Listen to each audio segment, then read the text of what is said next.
अस्सलाम वालेकुम, मैं हूं रज़ा मेकन। आप देख रहे हैं IRK न्यूज़। आइए जानते हैं आज की कुछ ताज़ा तरीन अपडेट्स सदीक जान साहब से। 7 जून का आगाज़ हो गया है, इतवार के दिन का। आज गिलगित बल्तिस्तान में इलेक्शन भी हैं, खैर उन पर तो बात करेंगे।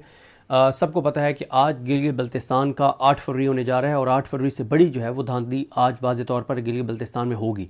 मैं अपनी राय का इज़हार कर चुका हूँ कि गिलगित बल्तिस्तान में इलेक्शन चोरी होने के बाद लोग अपने मैंडेट को नहीं बचा पाएंगे। उसकी रीज़न ये है कि हज़ार पंजाब पुलिस के एहलकार दीगर फोर्सेस जो हैं वो वहाँ पर पहुँची हुई हैं और बहुत मुश्किल होगा कि लोग अपने मैंडेट पर पहरा दे सकें, क्योंकि वहाँ पे जितने पोलिंग स्टेशन के ऊपर वोटर्स होंगे उतने ही तकरीबन सिक्योरिटी के लोग होंगे और बहुत सख्ती होगी।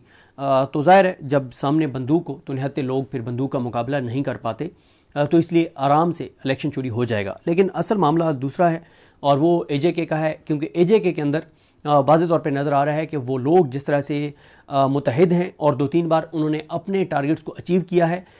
एक वो मुनज़्ज़म है, उनके पास एक अवामी एक्शन कमेटी जैसी एक मुखलिस तंजीम है, तो इसलिए वहाँ पे बहरहाल इलेक्शन चोरी करना भी मुश्किल है, उनको शिकस्त देना भी तकरीबन नामुमकिन है।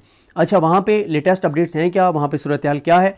एक तो अभी ये खबर आई है कि वहाँ पे मुज़ाकरात के लिए दोबारा जो है वो मुज़फ़्फ़राबाद में राजा परवेज़ अशरफ साहब और उनके साथ कमरुज़्ज़मान कायरा साहब, मसूद खान साहब, सेनेटर राना सनाउल्लाह खान साहब, अमीर मकाम साहब, सरदार यूसुफ साहब, तारिक फजल चौधरी, एहसन इकबाल और इसी तरह से वज़ीर-ए-आज़म AJK Faisal Rathore, intelligence agencies के अफसरान, ये सब जो हैं वो वहाँ पर पहुँचे हैं। और दूसरा ये रिपोर्ट हुआ है कि हुकूमत को अवामी एक्शन कमेटी के कोर कमेटी मेंबरान से राब्तों में दुश्वारी का सामना। एक्शन कमेटी ने मुज़ाकरात से कबल कम्युनिकेशन सिस्टम की फौरी बहाली का मुतालबा कर दिया। कुछ इदारों ने एक्शन कमेटी मेंबरान को हेलीकॉप्टर से मुज़फ़्फ़राबाद पहुँचाने की पेशकश कर दी। मुज़ाकरात से कबल अवामी एक्शन कमेटी ये कह रही है कि मुज़ाकरात से कबल एक्शन कमेटी के मज़ीद मुतालबात भी जो उन्होंने सामने रखे हैं, जिसमें से एक ये है कि जो फोर्सेस भेजी गई हैं इस्लामाबाद से और पंजाब से, उनको वापस इस्लामाबाद और पंजाब भेजा जाए और निहत्ते शहरियों के कत्ल में मुलविस वज़ीर-ए-आज़म, वज़ीर दाखिला कश्मीर समेत हुकूमती ज़िम्मेदारान और एहलकारों के ख़िलाफ़ FIR दर्ज की जाए। और साथ ही कहा गया है कि वज़ीर-ए-आज़म आज़ाद कश्मीर मुस्ताफ़ी हों और साथ जो ज़िम्मेदारान हैं उन सबको जो है वो मुअत्तल किया जाए। इसी तरह से कहा गया है कि एक्शन कमेटी के रहनुमाओं, सैकड़ों ओवरसीज़ कश्मीरियों, सहाफ़ियों के ख़िलाफ़ FIA की तरफ से जो उनके नाम स्टॉप लिस्ट में डाले गए हैं वो भी ख़त्म किया जाए। अच्छा, इसके साथ आलामी आया है अवामी एक्शन कमेटी का। फिर मैं शौकत नवाज़ मीर साहब का आपको ऐलान भी बताता हूँ। उन्होंने एक तो ये कहा है कि जो उमर नज़ीर जो उनके मेंबर हैं, उनकी गाड़ी पर जो हमला हुआ है उसकी उन्होंने मज़म्मत की है और उस फायरिंग में उन्होंने कहा कि हमारे जो साथी शहीद हुए हैं शाहज़ेब, उसके ख़िलाफ़ उन्होंने कहा कि हमने पुरअमन तौर पे CMH के सामने धरना दिया हुआ है और ये धरना जारी रहेगा। सब लोगों को कहा गया कि वहाँ पर पहुँचें और कहा गया है कि हम शाहज़ेब शहीद की अजीम कुर्बानी पर उन्हें खराज अकीदत पेश करते हैं और इस अज़म का इरादा करते हैं कि शहीद शाहज़ेब और शोहदाए अवाम के हकूक़ के मिशन की तकमील तक अपनी जद्दोजहद जारी रखी जाएगी। ये भी कहा गया है कि आज का ये इज्तिमा हमारे कोर मेंबर उमर नज़ीर जो हैं और दीगर साथी उनकी बहादराना दिलेराना जद्दोजहद पर उन्हें खराज तहसीन पेश करते हैं और उन्होंने इस तहरीक की कामयाबी के लिए अपना बहुत किरदार अदा किया है।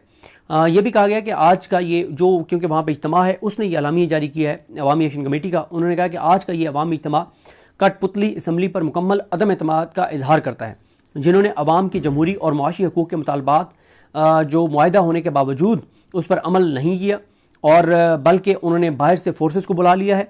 और ये जो 53 जो अरकान असम्बली हैं, ये बदतरीन टोला है और ग्रोह है और ये अवाम दुश्मन है। ये भी कहा गया है कि आज का ये इज्तिमा 4 अक्टूबर 2023 को हुकूमत पाकिस्तान, हुकूमत आज़ाद कश्मीर और जॉइंट एक्शन कमेटी के माबैन होने वाले मुआहदे पर 90 दिन के अंदर अंदर जो मुतालबा जो मुआहदे पर अमल दरामद होना था उसके अमल दरामद न होने पर तशवीश का इजहार करता है। और 8 माह गुजर जाने के बावजूद इन्होंने एक तो अमल नहीं किया, दूसरा अवामी एक्शन कमेटी को कलअदम करार दे दिया है। और उन्होंने कहा कि Awami action committee, joint action committee Pakistani अवाम से अपील करती है कि वो ऐद शिकन और ज़ालिम हुक्मरानों के ख़िलाफ़ जद्दोजहद में अवामी एक्शन कमेटी का साथ दें। और दहशतगर्दी की इन्होंने कहा कि मज़म्मत करते हैं जो दहशतगर्दी हमारे लोगों के साथ की जा रही है, FIR की जाए और पूरे कश्मीर के अंदर पहिया जाम और शटर डाउन हड़ताल का ऐलान किया जाता है, जो 9 से शुरू होना था अब उन्होंने कहा कि शुरू हो गया।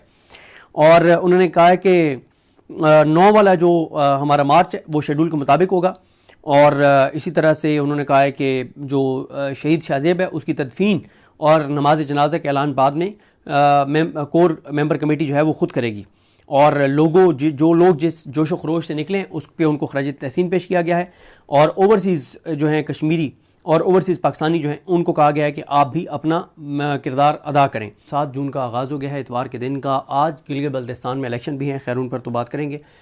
سب کو پتہ ہے کہ آج گلگت بلتستان کا 8 فروری ہونے جا رہا ہے، اور 8 فروری سے بڑی جو ہے وہ دھاندلی آج واضح طور پر گلگت بلتستان میں ہوگی۔ میں اپنی رائے کا اظہار کر چکا ہوں کہ گلگت بلتستان میں الیکشن چوری ہونے کے بعد لوگ اپنے مینڈیٹ کو نہیں بچا پائیں گے۔ اس کی ریزن یہ ہے کہ ہزارہا پنجاب پولیس کے اہلکار، دیگر فورسز جو ہیں وہ وہاں پر پہنچی ہوئی ہیں، اور بہت مشکل ہوگا کہ لوگ اپنے مینڈیٹ پر پہرا دے سکیں، کیونکہ وہاں پہ جتنے پولنگ اسٹیشن کے اوپر ووٹرز ہوں گے اتنے ہی تقریباً سیکیورٹی کے لوگ ہوں گے، اور بہت سختی ہوگی۔ تو ظاہر ہے جب سامنے بندوق ہو تو نہتے لوگ پھر بندوق کا مقابلہ نہیں کر پاتے، تو اس لیے آرام سے الیکشن چوری ہو جائے گا۔ لیکن اصل معاملہ دوسرا ہے، اور وہ اے جے کے کا ہے، کیونکہ اے جے کے اندر واضح طور پہ نظر آ رہا ہے کہ وہ لوگ جس طرح سے متحد ہیں، اور 2-3 بار انہوں نے اپنے ٹارگٹس کو اچیو کیا ہے، ایک وہ منظم ہے، ان کے پاس ایک عوامی ایکشن کمیٹی جیسی ایک مخلص تنظیم ہے، تو اس لیے وہاں پہ بہرحال الیکشن چوری کرنا بھی مشکل ہے، ان کو شکست دینا بھی تقریباً ناممکن ہے۔ اچھا، وہاں پہ لیٹسٹ اپڈیٹس ہیں کیا؟ وہاں پہ صورتحال کیا ہے؟ ایک تو ابھی یہ خبر آئی ہے کہ وہاں پہ مذاکرات کے لیے دوبارہ جو ہے وہ مظفر آباد میں راجہ پرویز اشرف صاحب اور ان کے ساتھ قمر الزمان قاہرہ صاحب، مسعود خان صاحب، سینیٹر رانا ثناء اللہ خان صاحب، امیر مقام صاحب، سردار یوسف صاحب، طارق فضل چودھری، احسن اقبال، اور اسی طرح سے وزیر اعظم اے جے کے فیصل راٹھور، انٹیلیجنس ایجنسیز کے افسران، یہ سب جو ہیں وہ وہاں پر پہنچے ہیں۔ اور دوسرا یہ رپورٹ ہوا ہے کہ حکومت کو عوامی ایکشن کمیٹی کے کور کمیٹی ممبران سے رابطوں میں دشواری کا سامنا۔ ایکشن کمیٹی نے مذاکرات سے قبل کمیونیکیشن سسٹم کی فوری بحالی کا مطالبہ کر دیا۔ کچھ اداروں نے ایکشن کمیٹی ممبران کو ہیلی کاپٹر سے مظفر آباد پہنچانے کی پیشکش کر دی۔ مذاکرات سے قبل عوامی ایکشن کمیٹی یہ کہہ رہی ہے کہ مذاکرات سے قبل ایکشن کمیٹی کے مزید مطالبات بھی جو انہوں نے سامنے رکھے ہیں، جس میں سے ایک یہ ہے کہ جو فورسز بھیجی گئی ہیں اسلام آباد سے اور پنجاب سے، ان کو واپس اسلام آباد اور پنجاب بھیجا جائے، اور نہتے شہریوں کے قتل میں ملوث وزیر اعظم، وزیر داخلہ کشمیر سمیت حکومتی ذمہ داران اور اہلکاروں کے خلاف FIR درج کی جائے، اور ساتھ ہی کہا گیا ہے کہ وزیر اعظم آزاد کشمیر مستعفی ہوں، اور ساتھ جو ذمہ داران ہیں ان سب کو جو ہے وہ معطل کیا جائے۔ اسی طرح سے کہا گیا ہے کہ ایکشن کمیٹی کے رہنماؤں سینکڑوں اوورسیز کشمیریوں صحافیوں کے خلاف FIA کی طرف سے جو ان کے نام سٹاپ لسٹ میں ڈالے گئے ہیں وہ بھی ختم کیا جائے۔ اچھا، اس کے ساتھ اعلامیہ آیا ہے عوامی ایکشن کمیٹی کا، پھر میں شوکت نواز میر صاحب کا آپ کو اعلان بھی بتاتا ہوں۔ انہوں نے ایک تو یہ کہا ہے کہ جو عمر نذیر جو ان کے ممبر ہیں، ان کی گاڑی پر جو حملہ ہوا ہے اس کی انہوں نے مذمت کی ہے، اور اس فائرنگ میں انہوں نے کہا کہ ہمارے جو ساتھی شہید ہوئے ہیں شاہ اس کے خلاف انہوں نے کہا کہ ہم نے پرامن طور پہ CMH کے سامنے دھرنا دیا ہوا ہے، اور یہ دھرنا جاری رہے گا۔ سب لوگوں کو کہا گیا کہ وہاں پر پہنچیں، اور کہا گیا ہے کہ ہم شاہ زیب شہید کی عظیم قربانی پر انہیں خراج عقیدت پیش کرتے ہیں، اور اس عزم کا اعادہ کرتے ہیں کہ شہید شاہ زیب اور شہدائے عوام کے حقوق کے مشن کی تکمیل تک اپنی جدوجہد جاری رکھی جائے گی۔ یہ بھی کہا گیا ہے کہ آج کا یہ اجتماع ہمارے کور ممبر عمر نذیر جو ہیں اور دیگر ساتھی ان کی بہادرانہ دلیرانہ جدوجہد پر انہیں خراج تحسین پیش کرتے ہیں۔ تو ناظرین، یہ تھی اہم اپڈیٹس جو آپ نے جانی صدیق جان کی زبانی۔ تو ناظرین، جڑے رہیے مزید اپڈیٹس کے لیے ہمارے چینل کے ساتھ۔ اپنا اور اس چینل کا خیال رکھیے گا۔ اسی کے ساتھ اپنے میزبان رضا میکن کو اجازت دیجیے۔ اللہ حافظ۔